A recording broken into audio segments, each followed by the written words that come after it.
साथियों नमस्कार। आप सभी का हार्दिक स्वागत एवं अभिनंदन। प्रिय विद्यार्थियों, असिस्टेंट प्रोफेसर विजय हिंदी की भर्ती प्रक्रिया के संदर्भ में हमारे मानस पाठशाला ऐप पर दोनों प्रश्न पत्रों के लिए टेस्ट सीरीज का आयोजन किया जा रहा है और इसी क्रम में 14 जनवरी को प्रथम प्रश्न पत्र का पहला टेस्ट आयोजित किया गया और 15 जनवरी को दूसरे प्रश्न पत्र का पहला टेस्ट आयोजित किया गया। तो दूसरे प्रश्न पत्र का जो पहला टेस्ट था उसका पाठ्यक्रम है अपने पहली इकाई अर्थात आदिकाल। उससे संबंधित जो प्रश्नावली पूछी गई उसकी उत्तरमाला व्याख्या सहित आपके सम्मुख प्रस्तुत है। प्रिय विद्यार्थियों, मेरा प्रयास रहेगा कम से कम समय में इन 50 जो प्रश्न हैं उनकी व्याख्या आपके सम्मुख प्रस्तुत कर सकूं। तो इसी क्रम में और आपको मैं अवगत करा दूं, अगर आपको इस प्रकार की टेस्ट सीरीज से जुड़ना है और प्रश्नों के स्तर को देख के आप हमारे मानस पाठशाला ऐप से जुड़ सकते हैं। वहाँ पर 10 और 10-20 टेस्टों का आयोजन किया जाएगा। प्रश्न संख्या 1 है, प्रिय विद्यार्थियों, नागरिक प्रचारणी सभा द्वारा प्रकाशित हिंदी साहित्य का बृहद इतिहास का दूसरे भाग का शीर्षक क्या है। प्रिय साथियों, पूर्व की भर्ती में इसी प्रकार के प्रश्न की आवृत्ति हुई थी और प्रश्न था नागरिक प्रचारणी सभा द्वारा प्रकाशित हिंदी साहित्य के बृहद इतिहास के प्रथम भाग का शीर्षक क्या है। और मैंने जो प्रश्न बनाया है वो है द्वितीय भाग का। तो आप ध्यान दें, जो पहला भाग है वो हिंदी साहित्य की पीठिका और दूसरा भाग है हिंदी भाषा का विकास। तो आप इस बात को भली भांति आत्मसात कर ले कि नागरिक प्रचारणी सभा ने जो बृहद इतिहास का विभाजन किया है उसके प्रथम 2 भाग और अंतिम 2 भाग और इसके अलावा इन भागों का जो संपादकत्व का जो दायित्व जिन्होंने निर्वहन किया है उनका नाम भी आप भली भांति याद रखें। और इसके अतिरिक्त अगर मध्य में कोई विशेष भाग है और उसके विशेष कवि या लेखक या इतिहासकार जो समीचीन और प्रसिद्ध है उनको भी आप आत्मसात करें। तो पहला प्रश्न आपके सम्मुख प्रस्तुत है, उसका उत्तर है हिंदी भाषा का विकास। प्रश्न संख्या 2, प्रिय साथियों, कि घारसा द ताशी के इतिहास ग्रंथ इस्तवार द ला लेत्रुत्तर एंदुई ए हिंदुस्तानी का दूसरा संस्करण कब प्रकाशित हुआ। तो आप इस प्रश्न से भली भांति परिचित होंगे क्योंकि हिंदी साहित्य का जब कोई भी विद्यार्थी अध्ययन करता है तो सर्वप्रथम इसी लेखक से उसको गुजरना पड़ता है। तो आपको भली भांति आत्मसात होगा कि जो इसका दूसरा संस्करण है उसका जो प्रकाशन है वो 1871 में हुआ था। अब है साथियों इसके संदर्भ में, तो एक आप ध्यान दें कि इस्तवार द लिटरेचर हिंदुस्तानी के 2 संस्करण रहे। पहला संस्करण कब हुआ? 1847 में। जी हाँ साथियों, 1847। और इसके भाग कितने थे? 2 भाग। आप ध्यान दें। दूसरा संस्करण कब प्रकाशित हुआ? 1871 में। कितने भाग थे साथियों? 3 भाग। तो संस्करण कितने हो गए? 2। ध्यान रखिए। और भाग कितने हो गए? 3। क्योंकि आप ध्यान दें कि पुस्तक एक ही थी दोनों बार। भाई पहली बार जो पुस्तक थी वो 1847 में एक ही पुस्तक उसके 2 भागों में बांट दिया उसको। फिर दूसरे बार में भी वही पुस्तक है, उसका केवल परिवर्धन जो परिवर्तित जो स्वरूप है उसको संस्करण के रूप में प्रकाशित किया गया। तो पुस्तक वही थी, केवल उसका परिष्कार कर दिया गया और 1871 में और उसको 3 भागों में विभाजित किया गया। तो आप ध्यान दें, 2 संस्करण और अधिकतम 3 भाग थे क्योंकि एक ही पुस्तक है, ये भिन्न भिन्न पुस्तक नहीं है। तो पहली 1847 2 भाग, दूसरी 1871 3 भाग। कवियों की संख्या कितनी थी? 738। हिंदी कवियों की संख्या कितनी थी? 72। अन्य कवि कौन से थे? उर्दू। ये चीजें आप ध्यान रखें। तो प्रश्न संख्या 2 पूर्ण हुआ। अब आगे का प्रश्न है साथियों, प्रश्न संख्या 3 आपके सम्मुख प्रस्तुत है। आप पढ़े और उत्तर प्रदान करें। आप स्वयं का मूल्यांकन भी कर सकते हैं। आप पृष्ठ एक कागज एवं कलम अपने निकट रखें और उत्तर प्रदान करते जाएं और अपने उत्तरों का मूल्यांकन भी करते जाएं। निम्नलिखित में से क्या हिंदी साहित्य इतिहास लेखन का आधार या स्रोत नहीं है? विभिन्न यौगिक आंतरिक एवं बाह्य परिस्थितियों पर प्रकाश डालने वाली सामग्री ये प्रमुख स्रोत है। रचनाओं का मौखिक उल्लेख, ये मौखिक उल्लेख कदापि किसी भी साहित्य इतिहास के लेखन का स्रोत नहीं हो सकता। अब कारण क्या है? क्योंकि मौखिक जो उल्लेख होता है वो लोगों के मुख के माध्यम से विभिन्न कालखंडों में विचरण करता है और जब मुख के माध्यम से कोई विषय स्थिर रहता है तो वो जैसे ही दूसरे के निकट जाता है तो उसमें अस्थिरता हो जाती है, उसमें परिवर्तन हो जाता है, उसका मौलिक स्वरूप है उसमें परिवर्तन होते जाता है।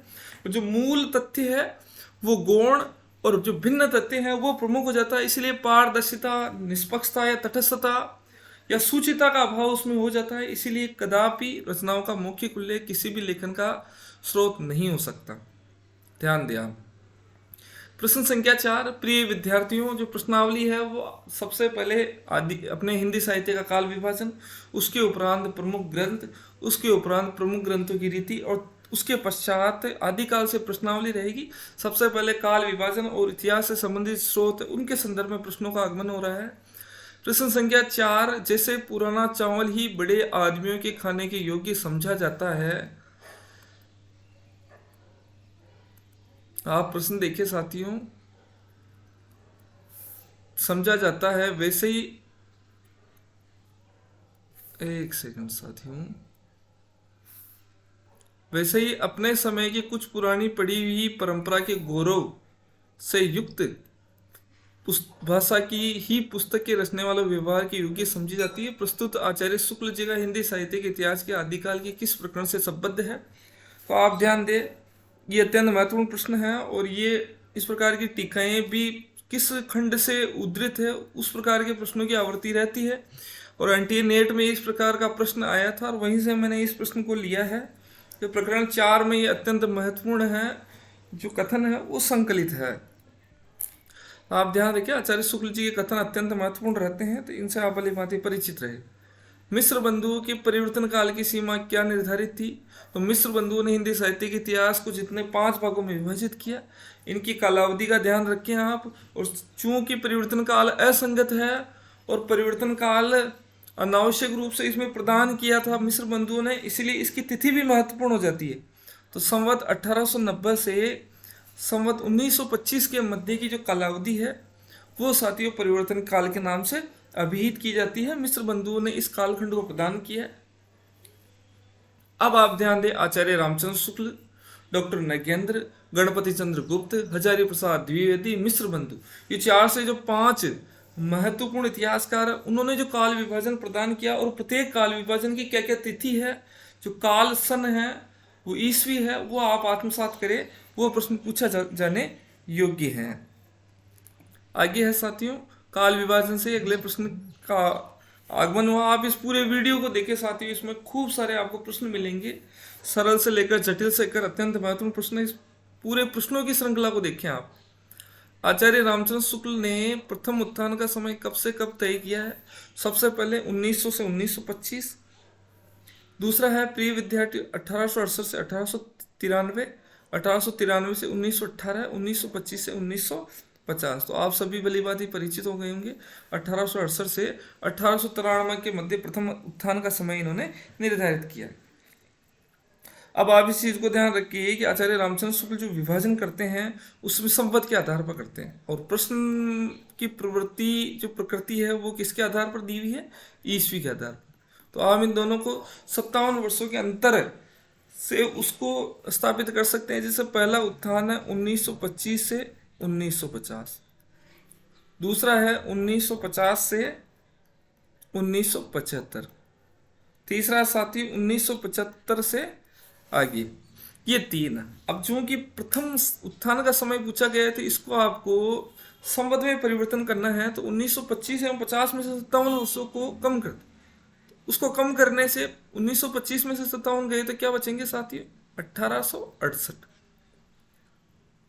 और 1950 में से 57 कम करने में बचेंगे 1893। तो आप संवत से याद कर सकते हो कि संवत में 1925, 50, 50, 75, 75 से आगे इस प्रकार का दृष्टिकोण है, इसमें सहूलियत रहती है।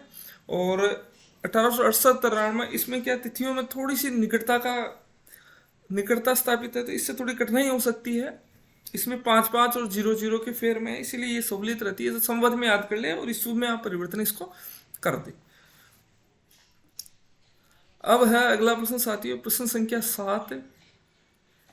प्रश्न संख्या 7 में दे रखा है प्रकाशन वर्ष के अनुसार निम्नलिखित पुस्तकों का सही अनुक्रम। ये अत्यंत महत्वपूर्ण पुस्तकें हैं, इसलिए ये प्रश्न पूर्व की भर्तियों में भी आए हुए हैं। मध्यकालीन इसका विकल्प 2 सही है साथियों। मध्यकालीन बौद्ध का इतिहास, इसका प्रकाशन हुआ सही क्रम से 1970। हिंदी साहित्य एवं संवेदना का इतिहास, इससे आप भली भांति परिचित होंगे, 1986। हिंदी साहित्य का दूसरा इतिहास 1996, और हिंदी साहित्य का आधा इतिहास 2003। तो इस क्रम से, ये बढ़ते हुए क्रम में, ये पुस्तकों का जो सही उत्तर होगा वो होगा विकल्प 2। आगे है प्रिय विद्यार्थियों प्रश्न संख्या 8, जो सरल प्रश्न है। हिंदी नवरत्न के रचनाकार कौन है? रचनाकार का काल क्या है?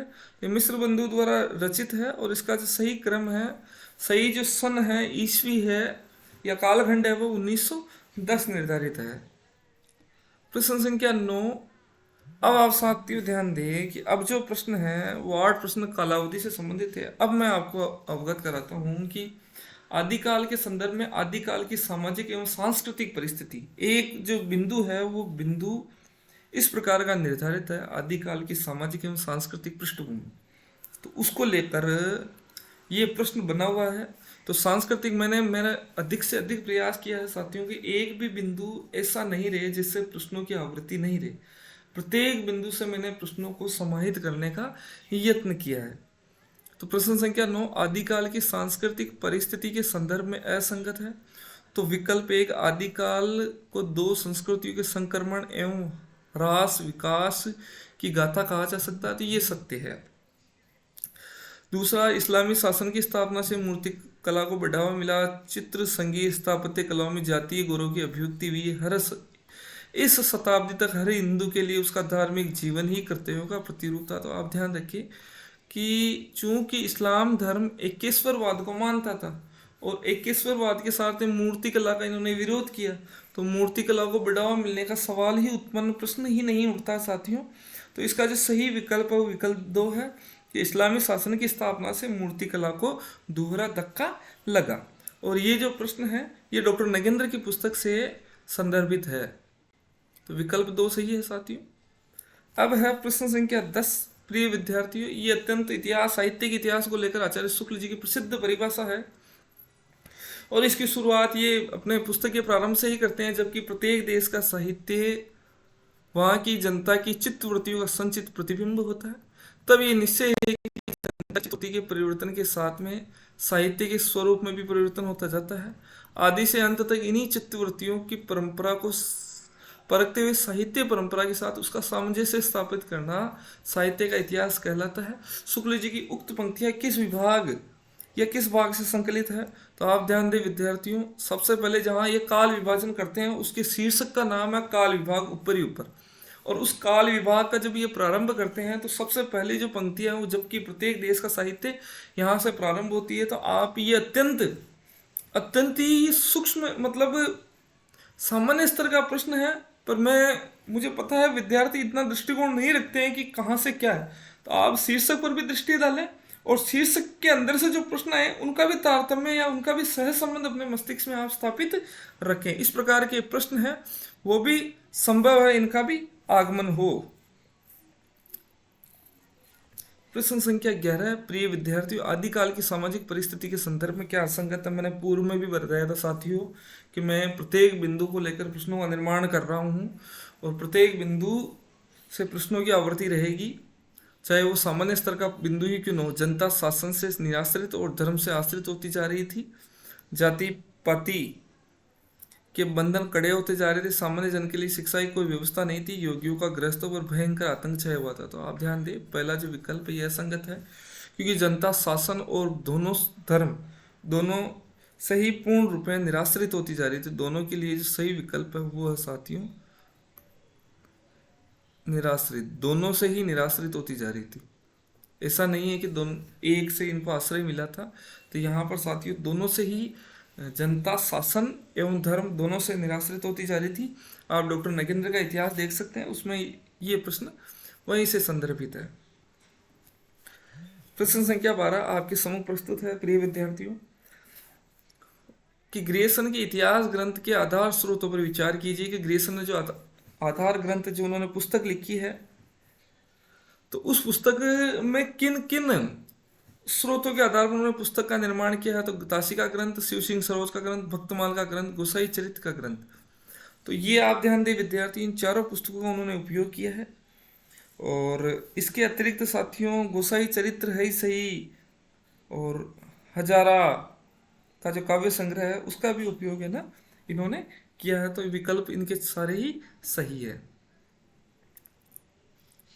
अब ये प्रश्न है आरपीसी की प्रकृति के अनुरूप असंख्य प्रश्नों का आगमन होगा प्रिय साथियों। प्रश्न संख्या 13 है, मिस्र बंधुओं द्वारा रचित मिस्र बंधु विनोद के संदर्भ में असंगत है। मिस्र बंधु ने अपने ग्रंथ को इतिहास की संज्ञा नहीं दी थी। इसमें कवियों के विवरण के साथ में साहित्य के विभिन्न अंगों पर पर्याप्त प्रकाश डाला गया। तो आप इस चीज़ को भी आत्मसात कर लें प्रिय विद्यार्थियों कि मिस्र बंधु ने जो ये ग्रंथ लिखा है इसमें इन्होंने अपने ग्रंथ को इतिहास की संज्ञा नहीं दी है, सबसे बड़ा विषय। और इसका कारण जब मैं बीच मध्य में जब अध्ययन कर रहा था उसमें ये भी आया था कि मिस्र बंधु जब ये मिस्र बंधु लिख रहे थे तो इनकी सदैच्छा थी कि ये इतिहास ग्रंथ के नाम से ही जाना जाए, परंतु फिर भी इन्होंने इनकी इच्छा तो थी कि ये इतिहास ग्रंथ कहा जाए, किंतु इन्होंने इतिहास ग्रंथ की संज्ञा नहीं दी। इसके पीछे एक कारण ये भी माना जाता है कि इनका जो इतिहास ग्रंथ है वो काल विभाजन पद्धति या कालानुक्रम पद्धति के आधार पर निर्मित किया गया है। और उसी समय आचार्य शुक्ल जी की जो इतिहास की जो अपनाने वाली जो विधेयवादी पद्धति है वो प्रसिद्ध हो चुकी थी। तो कहीं ना कहीं इनके मन में एक प्रकार का अंतर्द्वंद संचालित था और ये मानते थे कि इतिहास का अच्छा जो इतिहास है वो विधेयवादी पद्धति के आधार पर निर्मित किया जा सकता है। और चूंकि इन्होंने कालानुक्रम पद्धति से इतिहास ग्रंथ लिखा तो ये अपने इतिहास से कहीं ना कहीं एक उहापोह की स्थिति से ग्रसित थे और ये संतुष्ट नहीं थे। इसलिए इन्होंने इतिहास हो इनकी इच्छा होते हुए भी इन्होंने इतिहास की संज्ञा इसको प्रदान नहीं की थी। विकल्प 3, कवियों का सापेक्षिक महत्व निर्धारित करने के लिए उन्होंने श्रेणियां बनाई। जी हाँ साथी, ये सत्य है। काव्य समीक्षा में परंपरागत आधुनिक सिद्धांत पद्धति का मिलता है। तो पद्धति के संदर्भ में मैंने आपको पूर्व में बताया था कि उन्होंने कालानुक्रम पद्धति का उपयोग किया, वैज्ञानिक एवं विधेयवादी पद्धति का उपयोग नहीं किया, केवल परंपरागत तक ही सीमित रहे थे। तो आप ध्यान दें ये जो आधुनिक यहाँ शब्द नहीं होगा, इन्होंने पूर्ण रूपेण परंपरागत सिद्धांतों एवं पद्धति का उपयोग किया था। और ये प्रश्न भी आपकी क्या था, जिससे क्या है कि जो लेखन है उसमें एक रूपता, अनविधि एवं संश्लेषण का अभाव है वो परिलक्षित होता है। आगे है प्रश्न संख्या 14 प्रिय विद्यार्थियों। मैं आपको अवगत करा दूं कि मेरे द्वारा निर्मित जितने भी प्रश्न हैं वो सभी प्रश्नों का निर्माण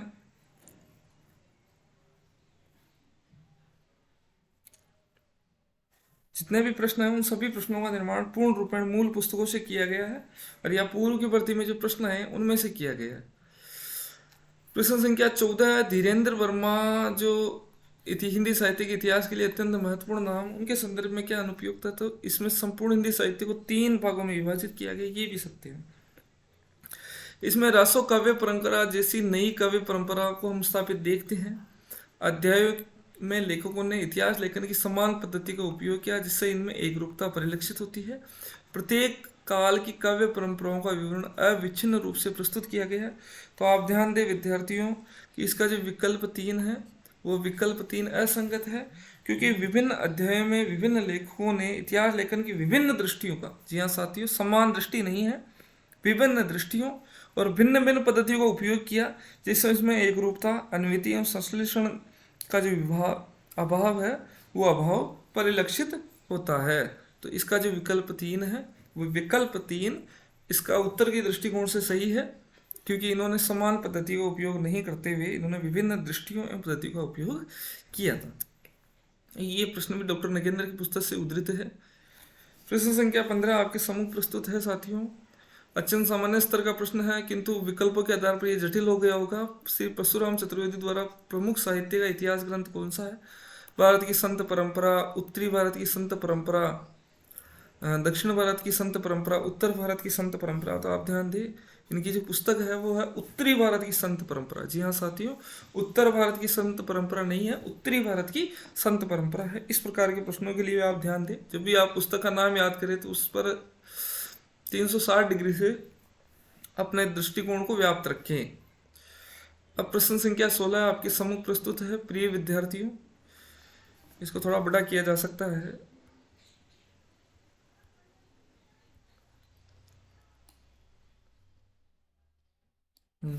प्रश्न संख्या 16 आपके सम्मुख प्रस्तुति ऐतिहासिक कालक्रम के अनुसार विभाजन नहीं, आदिकाल विभाजन है साथियों, मराठा काल है, ये संक्रांति काल है, मराठा काल नहीं है साथियों। और मध्यकाल, ये जो तीनों विभाजन है वो ऐतिहासिक कालक्रम के अनुसार विभाजन किया गया। तो आप ध्यान दें, ऐतिहासिक कालक्रम के अनुसार क्या क्या विभाजन आते हैं। ये कुछ विभाजन आदिकाल, मध्यकाल, संक्रांति काल, इसके अलावा आधुनिक काल, आपको ध्यान है ही सही। और शासन काल के अनुसार, ये शासक है उसके शासन काल के अनुरूप है। ये जो काल विभाजन प्रदर्शित हो रहा है ये शासक एवं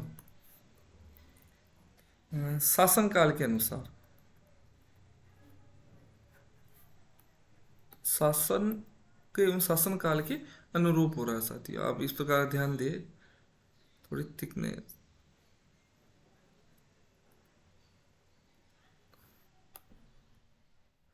तो ये प्रश्न संख्या जो विकल्प 3 है वो विकल्प 3 सही है। प्रश्न 17 साथियों, अत्यंत महत्वपूर्ण प्रश्न है कि रामकुमार वर्मा ने हिंदी साहित्य का आलोचनात्मक इतिहास कितने भागों में विभक्त किया था। तो आप इससे परिचित होंगे कि हिंदी साहित्य का 7 प्रकरणों में विभाजित किया था, और इसका जो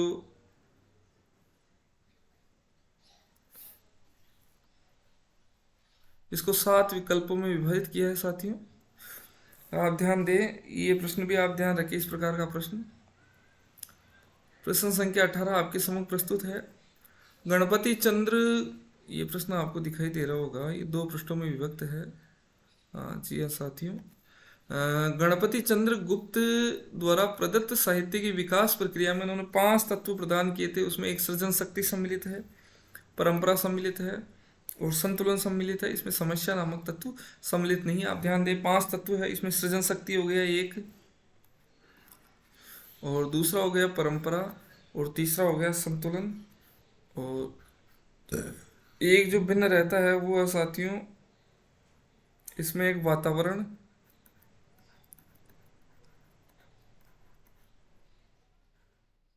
और 5वां है साथियों द्वंद्व। इसका क्रम देखें तो विद्यार्थी सबसे पहले सृजन शक्ति, कोई भी व्यक्ति अपने भीतर जो प्रतिभा रहती है उसके माध्यम से किसी भी काव्य का निर्माण करता है। दूसरा है साथियों परंपरा, अब उसके मस्तिष्क से वो विभिन्न प्रकार के काव्यों का सृजन कर रहा है, किंतु उसके समक्ष एक चुनौती रहती है कि वो परंपराओं का निर्माण किस प्रकार करे, क्योंकि परंपरा भी उसकी प्रतिभा के समक्ष एक दीवार बन के खड़ी हो जाती है। तो पहला हो गया सृजन शक्ति, दूसरा हो गया परंपरा। अब तीसरा चुनौती रहती है उसका परिवेश, जिस परिवेश में वो रहता है उस परिवेश से संबंधित बहुत सारी समस्याएं, बहुत सारी चुनौतियां उसके सम्मुख रहती है। तो ऐसे करके विद्यार्थी सृजन शक्ति, परंपरा और परिवेश, इन तीनों तत्वों में द्वंद्व स्थापित होता है, फिर अपनी प्रतिभा के आधार पर उसका निर्णय लेता है और वो संतुलन स्थापित करता है। और ये भी डॉक्टर नगेंद्र की पुस्तक में है। प्रश्न संख्या 19 आपके सम्मुख प्रस्तुत है विद्यार्थियों, कि यद्यपि मैं उर्दू का बड़ा पक्षपाती हूं तब भी मेरे, ये प्रश्न को थोड़ा इधर खिसकाया जाए,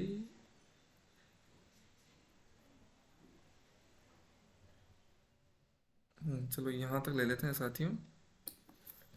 यद्यपि मैं उर्दू का बड़ा पक्षपाती हूं लेकिन मेरे विचार से हिंदी को विभाषा या बोली कहना उचित नहीं है। ये विचार किसने प्रदान किया था? तो ये विचार है साथियों गारसाद तासी ने 1909 के अंदर अपना व्याख्यान दिया था हिंदी और उर्दू दोनों के लिए, तब उन्होंने इस प्रकार का विचार रखा था। तो विकल्प 2 सही है। प्रश्न संख्या 20, ये अत्यंत सामान्य स्तर का प्रश्न है कि आंग्ल भाषा के में लिखा गया हिंदी साहित्य का इतिहास के स्केच ऑफ हिंदी लिटरेचर, इसके लेखक कौन है? तो इसके लेखक है पादरी एडविन ग्रिप्स। जी हाँ साथियों, पादरी एडविन ग्रिप्स ये इसके लेखक है। आप ध्यान दें। और जो FEK जो यहाँ प्रदर्शित हो रहा है आपके सामने, पहला विकल्प, इनकी पुस्तक है ए हिस्ट्री ऑफ हिंदी लिटरेचर। इनकी पुस्तक है ए हिस्ट्री ऑफ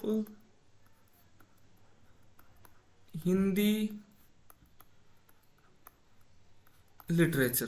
पूरा नहीं लिख रहा हूं साथियों। प्रश्न संख्या 20 पूर्ण हुई, विकल्प 2 सही है इसमें। प्रश्न संख्या 21 आपके सम्मुख प्रस्तुत है कि अमीर खुसरो के संदर्भ में कौन सा तथ्य सही है। नीचे दिए गए विकल्पों में सही का चयन। सबसे पहले इनका जन्म पटियाला में हुआ साथियों। तो मैं आपको बता दूं, इनका जन्म है वो पटियाला में नहीं होके एटा जिले के पटियाली गांव में हुआ था। और ये प्रश्न है वो नेट के अंदर पूछा गया था। तो आप ध्यान दें, पटियाली। और ये पटियाली कौन से जिले में है? एटा जिले में। ये हालांकि थोड़ा सा नज़दीक आ गया है, लेकिन चूंकि नेट में इस प्रकार ये प्रश्न पूछा गया, इसीलिए ये प्रश्न मैंने लिया है। जो एटा जिला है, उस एटा जिला के पटियाली गांव, ये निजामुद्दीन औलिया के शिष्य थे, तो ये विकल्प सही। ये ईरान और भारत में फारसी लिखने वाले चोटियों कवि में एक थे, ये भी सही। उन्होंने कहा था मैं हिंदुस्तान की तूती हूँ, मुझे कुछ पूछना है फारसी में पूछो, तो ये गलत है, क्योंकि उन्होंने कहा था हिंदी में पूछो। इनकी प्रमुख पुस्तकों की अगर के संदर्भ में विवेचना करें तो खालिक बारी, पहेलियाँ, मुकरिया, दो सुखने और गजल प्रमुख है। तो इसमें विकल्प कौन सा सही है? विकल्प 2 एवं 3। प्रश्न संख्या 22, ये सामान्य स्तर का प्रश्न माना जा सकता है। आदिकाल के रासो साहित्य में पूर्व प्रमुख प्रवृत्तियों में कौन सी सही नहीं है, कौन सा कथन नहीं है? तो आप ध्यान दें, श्रृंगार रस और वीर रस का एक साथ चित्रण की प्रमुख विशेषता, ये सही है। इस साहित्य में राष्ट्र प्रेम का सुंदर चित्रण होता है, तो आप ध्यान दे साथियों। संकुचित राष्ट्रीयता, जो राष्ट्रीयता थी वो किस प्रकार की थी? संकुचित है। जब राष्ट्रीयता संकुचित है तो राष्ट्रीयता का सुंदर प्रेम का चित्रण करने का प्रश्न ही उद्भूत नहीं होता है, तो विकल्प 2 स्वतः ही भिन्न निकल जाता है। इस प्रकार अब जब प्रश्नों को देखते हैं तो सभी विकल्पों को एक बार सरसरी निगाहों से देखना चाहिए। युद्धों का सजीव चित्रण, इसकी अन्यतम विशेषता, ये सही है।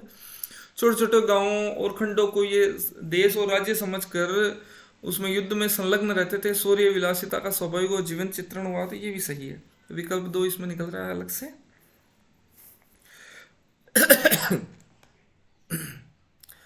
ये लगभग ज्यादातर साथियों को ध्यान होगा कि सिद्धों में प्रचलित महामुद्रा के संदर्भ में क्या क्या अभिप्राय है। तो सिद्धों के लिए ये एक आसन है। सिद्धों की स्त्री प्राप्ति है तो ये संसर्ग का एक मात्र है। सिद्धू है तो ये क्रिया है। स्त्री प्राप्ति है तो स्त्री से विरक्ति है, तो ये गलत है साथियों। इसमें विकल्प 2 होगा, सिद्धि प्राप्ति है तो स्त्री संसर्ग। साथियों, महामुद्रा के अंतर्गत ये शून्यवाद है, महासुखवाद है, ये अपने आप में एक पर्याय रूप में प्रचलित शब्द है सिद्धों की पारिभाषिक शब्दावली के भीतर। और इसमें हम मानते हैं कि आत्मा और परमात्मा के मिलन के समय जिस प्रकार की सुख की अनुभूति होती है, उसी प्रकार स्त्री एवं पुरुष के संसर्ग के समय जो आनंद की प्राप्ति होती है, वो आत्मा और परमात्मा के मिलन के सदृश सुख मानते हैं सिद्ध। ये वामाचार को बढ़ावा देने वाले हैं। सिद्धि प्राप्त हेतु स्त्री संसर्ग इसका सही उत्तर है साथियों। और आप भली बात ही परिचित है कि सिद्धू का संबंध बौद्ध धर्म की वज्रयान शाखा से था, और जिसमें ऐसा माना भी जाता है कि तांत्रिक उपासना में सिद्ध योगिनी जिसे साधक अपनी सहचरी बनाकर साधना में संलिप्त रहता था, उस साधना पद्धति को महामुद्रा के नाम से अभिहित किया जाता है। तो विकल्प 2 इसमें सही है साथियों। कि राजशेखर ने कपूर मंजरी में किस सिद्ध योग का जिक्र किया, तो आप ध्यान दें, भैरवानंद। ये आचार्य प्रसाद द्विवेदी जी का अत्यंत महत्वपूर्ण प्रश्न है, उसी पुस्तक से संदर्भित है कि तांत्रिक योगियों को लोग अलौकिक शक्ति संपन्न समझते थे और सिद्धियां और विभूतियों के लिए वो जाने जाते थे, और ऐसा ही उल्लेख कपूर मंजरी में भैरवानंद के नाम से करते थे। जी हाँ साथी, ये आचार्य प्रसाद द्विवेदी का नहीं है, शुक्ल जी के इतिहास ग्रंथ से लिया गया है। इसकी शुक्ल जी के इतिहास ग्रंथ में प्रसिद्ध पंक्ति आती है, वहां आप देख सकते हैं। अब है नाथ संप्रदाय में प्रसिद्ध बाल नाथ का टीला। उसमें एक भक्ति काल की एक प्रसिद्ध पुस्तक का उल्लेख मिलता है। नाथ संप्रदाय से संबंधित पद्मावत, रामचरितमानस, सूरसागर और कबीर ग्रंथावली। तो आप ध्यान दें विद्यार्थियों, इसका जो सही उत्तर है वो पद्मावत है, क्योंकि गोरख ने अपने ग्रंथ का प्रचार देश के पश्चिमी भागों में किया था, और पश्चिमी भाग थे राजपूताना एवं पंजाब। तो पंजाब में नमक के पहाड़ों के बीच में बालनाथ योगी का एक स्थान बहुत समय तक प्रसिद्ध रहा था, जिसका उल्लेख आचार्य शुक्ल जी ने अपनी पुस्तक में किया था। तो आप ध्यान दें, और ये था बालनाथ का टीला, और इसका उल्लेख जायस की पद्मावत के भीतर भी मिलता है। प्रश्न संख्या 26 आपके सम्मुख प्रस्तुत है कि नाथ संप्रदाय, प्रश्न एक साथियों, हाँ, नाथ संप्रदाय के संदर्भ में क्या सही नहीं है? देश भाषा में लिखे गए गोरख पंथ की पुस्तकें वो गद्य और पद्य दोनों में उपलब्ध है, ये भी सही है साथियों। गद्य और पद्य दोनों में इन्होंने पुस्तकें लिखी है। नाथ पंथ के उपदेशों का प्रभाव हिंदुओं के अतिरिक्त मुसलमानों पर भी पड़ा, ये भी सत्य है। और श्रृंगारमयी वाणी नाथ पंथ के किसी भी ग्रंथ में नहीं मिलती है। गोरखनाथ के नाथ पंथ का मूल भी बौद्धों की वज्रयान शाखा है, ये भी सही है। साथ ही ये थोड़ा भिन्न है, यद्यपि हम मानते हैं, आचार्य प्रसाद द्विवेदी भी कहते हैं कि नाथ संप्रदाय की सबसे बड़ी जो उनको अखरने वाली विशेषता लगती थी, इनका शुष्क होना। और इतना शुष्कता होने के उपरांत भी इनमें श्रृंगार से लेकर कुछ न कुछ चित्रण अवश्य मिलता है। और कुछ एक ग्रंथों का जिक्र आचार्य शुक्ल जी ने भी किया था, और इसमें आते हैं शिव शक्ति की भावना के कारण कुछ श्रृंगारमयी वाणी भी इनके ग्रंथों में आई थी, जैसे शक्ति संगम के तंत्र। इसमें श्रृंगार की अभिव्यंजना परिलक्षित होती है। और ग्रंथ का नाम लिख देता हूं मैं। ऐसा भी प्रश्न पूछा जा सकता है कि श्रृंगार से संबंधित नाथ संप्रदाय का कौन सा ग्रंथ है, तो आप लिखेंगे शक्ति संगम के तंत्र। तो ये प्रश्न संख्या 26 पूर्ण हुआ साथी। अब है प्रश्न संख्या 27। ये अत्यंत महत्वपूर्ण है। सिद्धों की भाषा को लेकर ये प्रश्न अत्यंत महत्वपूर्ण हो जाता है साथियों, इसको आप अच्छे से याद कर ले। सिद्धों की, अब इसमें जो विकल्प है वो कणप्पा है साथियों। सिद्ध कणप्पा की रचनाओं को यदि ध्यानपूर्वक देखते हैं तो एक बात साफ झलकती है कि वह ये है कि इनके उपदेश की जो भाषा है वो पुरानी टकसाली हिंदी है। जो उपदेश की जो भाषा है वो पुरानी टकसाली हिंदी है, और गीत की जो भाषा है वो पुरानी बिहारी पूर्वी मिलती है। यही भेद हमें आगे चलकर कबीर की साकी रमैनी में मिलता है। आचार्य शुक्ल जी ने किस सिद्ध का नाम यहाँ प्रयुक्त किया है, तो आप ध्यान दें, कणप्पा। कणप्पा में इस प्रकार की विशेषता इनको परिलक्षित हुई थी। अब जैन संप्रदाय से संबंधित प्रश्नों की आवृत्ति प्रारंभ हुई है साथियों। प्रश्न संख्या 28 आपके सम्मुख प्रस्तुत है। अच्छे से प्रश्न पढ़ें और उत्तर प्रदान करने का यत्न करें। रास शब्द के बारे में क्या सही नहीं है, तो भरत मुनि ने रास के संदर्भ में क्रीडनीयक शब्द का उपयोग किया है। अभिनव गुप्त ने रास को लेकर एक प्रकार का रूपक माना है। इसको जैन साधुओं ने रास को एक प्रभावशाली रचना के रूप में लिया है। तो आप ध्यान दें, भरत मुनि को क्रीडनीयक से जोड़े, अभिनव गुप्त को रास से जोड़े, जैन साधुओं को प्रभावशाली रचना के रूप में जोड़े। अभिनव गुप्त ने किससे जोड़ा, रूपक से। जैन साधुओं ने किससे जुड़ा, प्रभावशाली रचना से। भरत मुनि ने किससे जुड़ा है, क्रीडनीयक से। तो वीर गाथाओं में रास को रासो कहा गया, ये सही है। और उनकी जो विषय भूमि है वो जैन रास ग्रंथों से एक हो गई। तो आप ध्यान दें विद्यार्थियों, वीर गाथों में वीर रचनाएं और रास जो जैन साहित्य उसमें है धार्मिक रचनाएं। तो आप समझे कि एक नहीं हुई है, ये भिन्न हो गई। तो आप यहाँ ध्यान दें, ये जो विकल्प है इसकी जगह आना चाहिए था। इनकी जो भावभूमि है या जो विषय भूमि है ये क्या हो गई थी, भिन्न हो गई थी। ये विकल्प आप ध्यान दें, विकल्प 4। प्रश्न संख्या 29 है। प्रिय विद्यार्थियों की जैन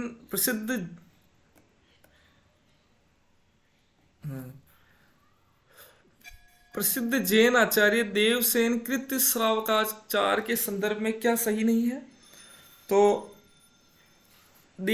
इसका जो ग्रंथ का जो निर्माण समय है वो 1935 है, जबकि वास्तविकता में इसका जो समय है, अत्यंत प्रसिद्ध पुस्तक है तो इसका जो समय निर्धारित है 933 ईस्वी। जी हाँ साथियों, 933 ईस्वी आप ध्यान रखिए। श्रावकाचार्य के 260 दोहों में श्रावक धर्म का प्रतिपादन हुआ। तो आप ध्यान दें 250, 60 की जगह आप 250 करें। श्रावकाचार नामक ग्रंथ पे कवि ने कवि के गृहस्थ के कर्तव्यों पर विस्तार से विवेचन विचार किया, और यही सही कथन है साथियों, क्योंकि इन्होंने गृहस्थ के नियमों पर बहुत गजब तरीके से इन्होंने प्रस्तुतिकरण किया था। और इस रचना का जो निर्माण है वो दोहा चौपाई में नहीं हो, केवल और केवल दोहा में हुआ था। और इस उत्तर की प्रतिपुष्टि आपको इस विकल्प से भी मिल जाती है। विकल्प 2 में भी दोहा लिखा हो, तो यहाँ पर भी दोहा होना चाहिए। और प्रश्नों को आप अच्छे से पढ़े, इसके बारे में सही है। अमूमन प्रश्न सही नहीं में आता है, यहाँ सही पूछा गया है तो विकल्प 3 है वो भिन्न निकल जाता है। चंदन बाला रास अत्यंत सामान्य सा प्रश्न है। चंदन बाला रास के जो कवि है आसगु ने इसकी रचना कहाँ की थी, तो ये एक सामान्य स्तर का प्रश्न है। कहाँ की थी, जालोर में की थी। कितने छंद है इसमें, 35 छंद है। ये क्या है, लघु खंड काव्य।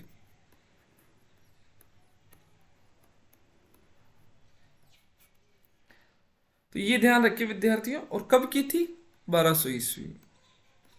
तो ये 2, 3, 4 जो मोटी मोटी बातें हैं, जो स्थूल बातें हैं, उनको आप ध्यान रखिए। प्रश्न संख्या 31 आपके सम्मुख प्रस्तुत है। आप प्रश्न देखें कि स्थूलीबद्ध रास के रचनाकार कौन है, जीन धर्म सूरी और जीन दत्त सूरी। और विद्यार्थियों इसी में जाके समस्या होती है कि दत्त और धर्म, तो इसका जो सही विकल्प है वो है विकल्प साथियों जीन धर्म सूरी। तो अब इसको याद करने का एक तरीका ये भी है कि ये जो धर्म दे रखा है वो धर्म के संदर्भ में स्थूलता को आप धर्म से जोड़ सकते हो। स्थूल धर्म, स्थूल धर्म, स्थूल धर्म, इस प्रकार आप 2-3 बार वाचन करेंगे तो आपको चीजें याद हो जाएगी। प्रश्न संख्या 32 थोड़ा जल्दी करने का प्रयास चल रहा था कि आपका अधिक समय का निवेश नहीं हो इस वीडियो को देखने में। कुमार रसों की प्रामाणिक जो हस्तलिखित प्रति है किस संग्रहालय में सुरक्षित है? तो ये एक सामान्य स्तर का प्रश्न है, तथ्यात्मक प्रश्न है। पूना के संग्रहालय में ये प्रति हमें मिलती है, तो विकल्प एक सही है। शुक्ल जी के अनुसार बिसुलदेव रासो के संदर्भ में क्या है? ये घटनात्मक काव्य है, वर्णनात्मक काव्य है, घटनात्मक वर्णनात्मक दोनों है, या घटनात्मक वर्णनात्मक दोनों नहीं है, तो आप ध्यान रखिए ये वर्णनात्मक काव्य है। घटनात्मक तो बिल्कुल भी नहीं है। इस प्रकार का चित्रण शुक्ल जी अपनी पुस्तक में है। घटना के नाम पर दो ही घटनाएं इसमें उपलब्ध होती है, अतः ये घटनात्मक काव्य बिल्कुल भी नहीं है, ये वर्णनात्मक काव्य है। शुक्ल जी अपनी पुस्तक के भीतर करते हैं, तो आप ध्यान दें ये शुक्ल जी की पुस्तक से ये कथन लिया गया, उद्धृत है, तो विकल्प 2 इसमें सही है। प्रश्न संख्या 34 है साथियों, ये पुस्तक न तो वस्तु के विचार से न भाषा के विचार से अपने असली और मूर्त रूप में कही जा सकती है। ये कथन किसके संदर्भ में है? तो विद्यार्थी दो ही विकल्पों को लेकर यहाँ पर द्वंद्व से ग्रसित होंगे। विकल्प 1 पृथ्वीराज रासो और बिसलदेव रासो, तो साथियों ध्यान रखिए ये है बिसलदेव रासो। अब ये वस्तु के विचार से और न भाषा के विचार से, दोनों से ही अपने असली और मूर्त रूप में नहीं कही जा सकती है, तो आप ध्यान दें बिसलदेव रासो इसका सही विकल्प है। प्रश्न संख्या 35 है, आपके समक्ष प्रस्तुत है। विद्यार्थियों, बिसलदेव रासो को किसने गुजराती कवि नरपति द्वारा रचित माना है? तो ये जो प्रश्न है ये महत्वपूर्ण है, डॉक्टर नगेंद्र की पुस्तक से उद्धृत है। मोतीलाल मेनारिया ने गुजराती कवि नरपति द्वारा इसको रचित माना है, इसको आप ध्यान दें।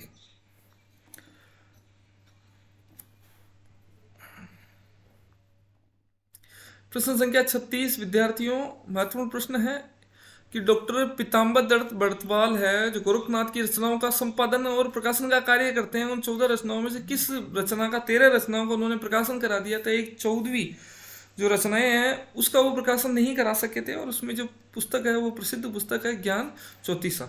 ये विकल्प आपके सम्मुख है। ये महत्वपूर्ण प्रश्न है, हजारी प्रसाद द्विवेदी की पुस्तक से यह प्राप्त है। बड़तवाल ने अनेक कृतियों की जांच करके इनमें से प्रथम 14 को प्रमाणिक माना है। ज्ञान चौतीसा समय पर नहीं मिल सकी, इसीलिए इसका प्रकाशन वो नहीं करा सके थे। बाकी 13 पुस्तकों को उन्होंने इस संग्रह में प्रकाशित करवाए थे, इसको आप ध्यान दें। तो विकल्प 1 अलग है। एक महत्वपूर्ण कथन है जो हजारी प्रसाद द्विवेदी का है, और इस विकल्प को हम थोड़ा सा इसको देखते हैं साथियों। ऐसा विश्वास न करना उचित नहीं जान पड़ता कि गोरखनाथ ने स्वयं इस ग्रंथ को लिखा होगा। अधिक से अधिक इसे परवर्ती योगी संप्रदाय का विश्वास छापा ग्रंथ कहा जा सकता है। इसमें आत्मा, मन, पवन, नाद, विद्युत, श्रुति, नृत्य आदि के स्वरूप का सुंदर विवेचन किया गया है। हजारी प्रसाद द्विवेदी किस पुस्तक के संदर्भ में इस प्रकार का विचार रख रहे हैं? तो यह आप इसको पढ़ें, बहुत महत्वपूर्ण कथन है साथियों। और विकल्प 2 सही है, मच्छिंदर गोरखबोध।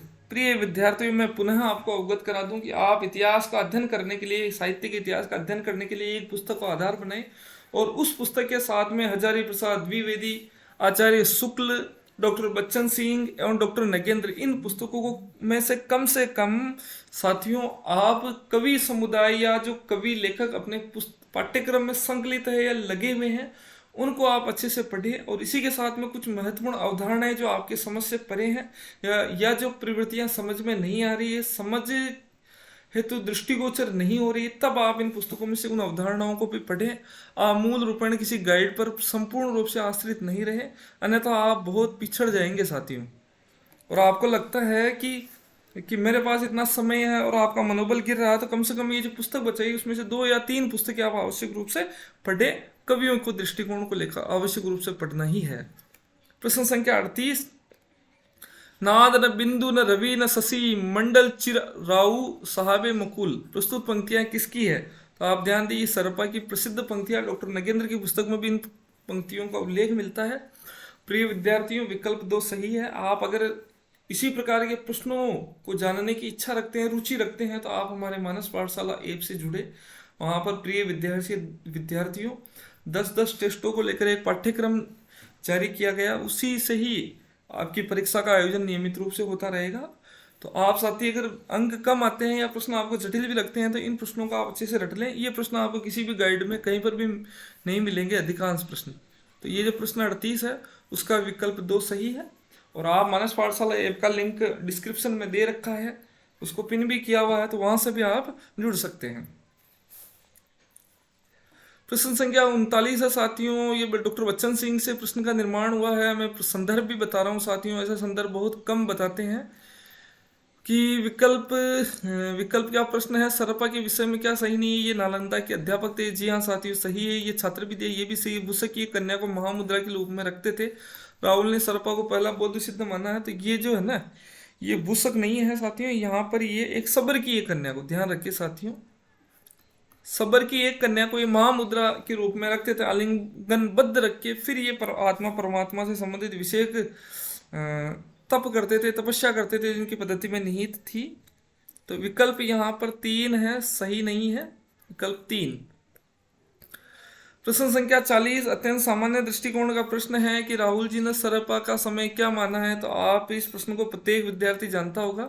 769 ईस्वी में सरपा ने इसका समय निर्धारित किया। कभी कभी विद्यार्थियों अत्यंत सरल सा प्रश्न आ जाता है, कभी कभी हम समझते हैं कि ये प्रश्न तो क्या आएगा, वैसे प्रश्न भी परीक्षा में आ जाते हैं। तो हमें सभी प्रकार से सभी चीजों को लेकर हमें मानसिक रूप से तैयार रहना पड़ेगा। प्रश्न संख्या 41 है साथियों, पृथ्वीराज रासो के संस्करण के संदर्भ में पूर्व में भी प्रश्न आया था कि, और अभी जो मैंने प्रश्न का निर्माण किया वो सबसे बड़े संस्करण के संदर्भ में क्या असंगत है। तो इसका प्रकाशन है वो काशी नागरिक प्रचारणी सभा से हुआ, ये भी सही है। इसके हस्तलिखित प्रतियां उदयपुर के संग्रहालय में सुरक्षित है, ये भी सत्य है। और सभा ने 1587 में लिखित प्रति के आधार पर रासो का संपादन कराया था। इसमें 69 समय एवं 16,306 छंद है, 16,306 छंद है, ये भी सही है। प्रिय विद्यार्थियों, इसका जो प्रकाशन है, ये संपादन है वो 1585 ईस्वी में हुआ है। तो आप इसके विकल्प 3 है वो असंगत है, क्योंकि इसमें 1587 की जगह 1585 का उल्लेख होना चाहिए। साथियों, चूंकि पृथ्वीराज रासो आपके पाठ्यक्रम में विशिष्ट रूप से संदर्भित है, तो इनसे संबंधित सूक्ष्म प्रश्नों को भी परीक्षा में लिया जा सकता है, इसलिए इनके सूक्ष्म प्रश्नों पर भी आप अपनी दृष्टि डालें। पृथ्वीराज रासो, अगला प्रश्न है प्रश्न संख्या 42। पृथ्वीराज रासो को प्रमाणिक मानने वालों का सही समूह है। तो विद्यार्थियों, ये आप इस प्रश्न को, ये काफी सामान्य स्तर का प्रश्न है, आप पढ़ते हैं होंगे। तो श्याम सुंदर दास इसको प्रमाणिक मानते हैं, मोहनलाल विष्णुलाल पांडे इसको प्रमाणिक मानते हैं। इसके अतिरिक्त मिश्र बंधु इसको प्रमाणिक मानते हैं। इसके अतिरिक्त एक और नाम ले, टोड इसको प्रमाणिक मानते हैं। तो ये आप ध्यान दें, ये जो 3-4 कवि है, ये इनको प्रमाणिक मानते हैं। बाकी आप प्रमाणिक, अप्रमाणिक, अर्ध प्रमाणिक, इस प्रकार के कथनों का भी आप ध्यान रखें। प्रश्न संख्या 43 है प्रिय विद्यार्थियों, कि कौन से विद्वान हैं जो पृथ्वीराज रासो को एक प्रबंध काव्य नहीं मानते और ऐसा कहा कि चंद्र ने पृथ्वीराज के दरबार में रह के मुक्त के रूप में पृथ्वीराज रासो की रचना की। डॉक्टर नगेंद्र की पुस्तक से ये प्रश्न बना है। एकमात्र चौथा मत है, 3 मत में पहला मत प्रामाणिक, दूसरा मत अर्ध प्रमाणिक, तीसरा है अप्रमाणिक, और चौथा मत निकलता है नरोत्तम दास स्वामी का। और नरोत्तम दास स्वामी कहते हैं कि उन्होंने सबसे अलग रहकर ये बात कही कि चंद्र ने पृथ्वीराज के दरबार में रहकर मुक्त रूप में इसकी रचना की थी, और ये प्रबंध काव्य भी नहीं माना। उन्होंने इनको मुक्तक रूप में इसको नाम प्रदान किया, किंतु उनके इस मत से कोई भी विद्वान सहमत नहीं थे। तो विकल्प 1 इसमें है साथियों। डॉक्टर बच्चन सिंह से प्रश्न का निर्माण हुआ, अमीर खुसरो ने स्वयं को फारसी के किस कवि के समकक्ष माना था। आप ध्यान दें, कवि जामी के समकक्ष ही अपने आप को मानते थे। विकल्प 1 सही है।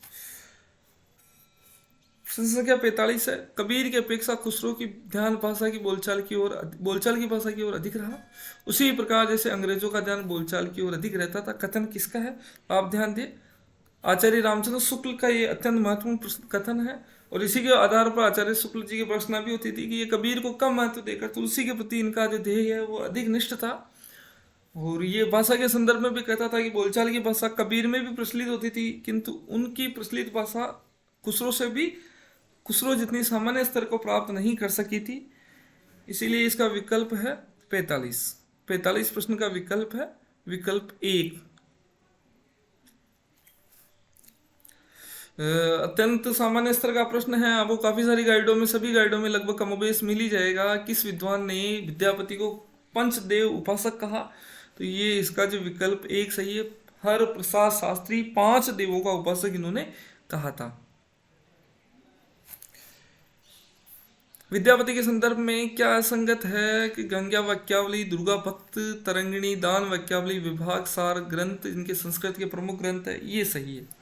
कीर्ति लता जातियों, ये मुख से स्वतः ही निकल गया कि यहाँ आएगा कीर्ति लता। कीर्ति लता को भृंग भृंगी संवाद में बताया। और साथियों जहाँ तक आचार्य प्रसाद द्विवेदी भी कहते हैं, जहाँ पर इस प्रकार का संवाद जहाँ परिलक्षित होता है वहां तक इसकी प्रामाणिकता है, जहाँ ये संवाद समाप्त हुआ वहीं कृतियां अप्रामाणिक हो जाती है। इसी प्रकार का पृथ्वीराज रासों के संदर्भ में सुख सुखी संवाद को व्यक्त करते हुए वो कहते भी है सुख सुखी संवाद है, वहाँ ये प्रमाणिक है, और जहाँ ये नहीं होता है वहाँ इसकी प्रामाणिकता संदिग्ध हो जाती है। तो साथियों कीर्ति लता भृंग भृंगी संवाद में है, तो कीर्ति लता आएगा यहाँ पता कीजिएगा, आप ध्यान रखिए। कीर्ति लता में राजा कीर्ति सिंह की प्रशस्ति का जिक्र है, ये भी सही है। कीर्ति पताका में तिरहुत के राजा शिव सिंह की प्रशस्ति का वर्णन है, ये भी सही है विद्यार्थी। प्रश्न संख्या 48 है, प्रिय विद्यार्थियों किसने विद्यापति ने अपनी किस रचना को कहानी कहा है? तो आप ध्यान दें, कीर्ति लता को वो कहानी कहते हैं। किसको कहते हैं साथी? कीर्ति लता को। किसको कहते हैं? कीर्ति लता को, ये ध्यान रखिए।